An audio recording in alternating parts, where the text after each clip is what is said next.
যাকে প্রথম হিট করা তাকে ব্যাড টাচ করা হয়। তাকে ব্যাড টাচ করার ফলে এই সংঘর্ষ শুরু হয়। আমাকে চুল ধরে এইটুক ধরে তারা আমাকে বুকে যখন ঘুষি দেয় তখন আমি সেন্সলেস হয়ে যাই। তাদের ব্যানারে এতদিন ছিলাম, তাদেরই মানুষজন যদি আমাকে কামড় দেয়, আমি তো তাদেরই বোন, আমাকে কামড় কিভাবে দেয়? সেখানকার শিক্ষার্থীরা যদি কামড় দেয় তাহলে দেশ কিভাবে গঠন করবে? আপনাদের কাছে কত আপনারা হয়তো বা অলরেডি আমাদের কর্মসূচি পেয়ে গিয়েছেন। আমরা পরশুদিন ব্লকেট দিব, কালকের দিন পর্যন্ত আমরা বিক্ষোভ কর্মসূচি রাখছি। আমরা কালকের দিনটা অবজার্ভ করব এবং বিক্ষোভ কর্মসূচি আমরা পালন করব।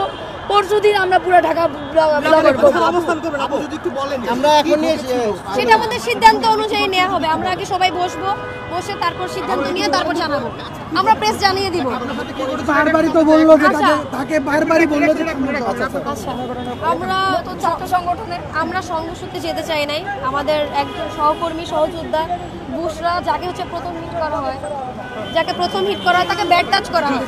তাকে ব্যাড টাচ করার ফলে এই সংঘর্ষ শুরু হয়। সংঘর্ষটা শুরু হয় তখন থেকে যখন বুশরাকে ব্যাড টাচ করা হয়। এই ছেলের ছবিও তোলা আছে, ভিডিও আছে। ওরা যে ভিডিওগুলো আমার নাফসিনের চিল্লাচিল্লি ভিডিও, এই ভিডিওটা তখন হয়েছে যখন বুশরার গায়ে ওরা হাত দিছে, বুশরারে ব্যাড টাচ করছে। তখন আমরা চাচ্ছিলাম প্রেস ব্রিফিং এ আমরা থাকবো, আমরা শুনবো, আমাদের আর কিছু বলা ছিল না। আমরা যা বলার দাবি আমরা দিয়ে দিছি। আমার সাথে আমার এক সহকর্মী ভাই যাকে রিয়াদ, ওকে আমি যখন ধরতে গেছি, আমার এই কামড়ের দাগটা আমি জানি না ওরা কখন দিছে, বাট আমি যে সেন্সলেস হয়ে গেছি, এই ভিডিওটা অলরেডি সোশ্যাল মিডিয়ায় ভাইরাল। আমাকে এখানে ঘুষি দেওয়া হয়েছে, আমার চুল ধরে, এই ভিডিও আছে, সব এভিডেন্স আছে। আমাকে চুল ধরে এইটুক ধরে তারা আমাকে বুকে যখন ঘুষি দেয় তখন আমি সেন্সলেস হয়ে যাই। আর তারা কতটুকু অমানবিক হইলে একটা মেয়ের গায়ে কামড় দেয়। আমার যেই ভাইরা উপরে বসে আছে তারা আমারই ভাই, তাদের সাথে আমি রূপায়ণ টাওয়ারে কাজ করছি, আমি তাদের সাথে রূপায়ণ টাওয়ারে কাজ করছি। যে ভাইগুলো বসা তারা কেমন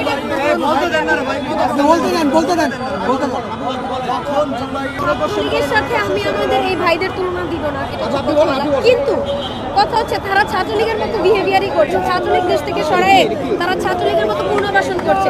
ছাত্রলীগের পুনর্বাসন তো তারা করতে পারে না। তারা আজকে একটা আমার প্রত্যেকটা বোনকে তারা মারছে ভাই, ছেলেদের তো মারছে, মেয়েদের ওরা বলে মেয়েরা আগে গেছে। ভাই যখন তোমরা আন্দোলন করছো তখন এই মেয়েরাই তোমাদের ঢাল হয়ে সামনে গেছে, তাইলে এখন কেন? তাহলে এখন কেন মেয়েরা সামনে কথা বলতে চাইলে তোমরা দিবা না? তোমরা প্রেস ব্রিফ দিচ্ছ, তোমরা একটাবার প্রাইভেটের কনসার্ন নিছো, প্রাইভেটের রক্ত কি তোমরা এত তাড়াতাড়ি ভুলে যাবা? আমাদের রক্ত রাস্তায় এখনো লেগে আছে। কেন আমাদের ডাকা হয় না সবকিছুতে? আজকে আমার গায়ে আঘাত করছে, আমার বোনদের গায়ে, আমার একটা বোন খুব বাজেভাবে আহত হয়েছে। সে হসপিটাল, তার পেটে যখন এখানে যখন লাথি দিয়েছে তার ব্লিডিং হয়েছে। আমি ডিরেক্ট পাবলিকে বলছি তার ব্লিডিং হয়েছে, সে হসপিটাল ছিল, সে বাসায় চলে গেছে। সে ফেস করবেন আপনাদের, আমি নিজেও করতাম না। আমার আর মানে ওই মন মানসিকতা নাই। কারণ যেই ভাইদের সাথে আমি কাজ করে আসছি, যাদের জন্য যাদের ব্যানারে এতদিন ছিলাম, তাদেরই মানুষজন যদি আমাকে কামড় দেয়, আমি তো তাদেরই বোন, আমাকে কামড় কিভাবে দেয়? আপনারা কামড়ের দাগ সবাই দেখছেন? দেখা বাকি আছে? আচ্ছা দেখাও।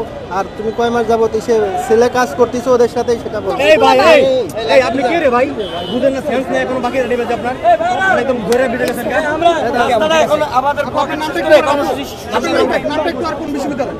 আমি নরসদ বিশ্ববিদ্যালয় মাইদেই।